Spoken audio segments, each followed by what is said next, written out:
Dekat Publigo ni, kita boleh dapatkan emas fizikal yang kita nakkan dan bayar secara angsuran selama 6 bulan ataupun 10 bulan. Nak tahu lagi lanjut, pastikan tengok video ini sampai habis, like dan save juga untuk rujukan pada masa akan datang.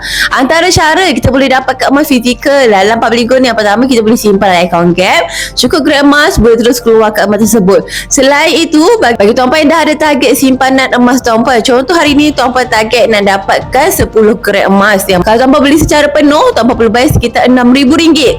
Tapi dekat Public Gold ada satu kaedah yang dinamakan Easy Payment Purchase, EPP. Kita boleh bayar secara angsuran selama 6 bulan ataupun 10 bulan. So kalau kita nak dapatkan emas 10 gram, nak bayar secara angsuran selama 10 bulan, kita hanya perlu bayar sekitar RM600 sahaja selama 10 bulan. Selesai semua pembayaran selama 10 bulan tersebut, Public Gold akan terus proses untuk tuan-puan dapat emas fizikal tersebut. Dan sangat mudah.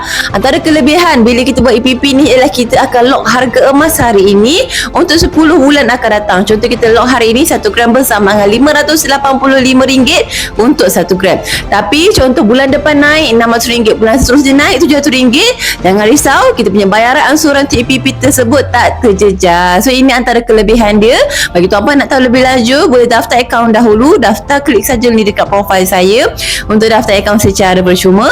Boleh terus aktifkan akaun dengan buat simpanan emas yang pertama minimum RM100. Dan tuan-puan boleh kontak saya di nombor ini untuk tahu lebih lanjut tentang simpanan emas secara EPP ini. Akhir kata, macam biasalah, senangnya nak simpan emas.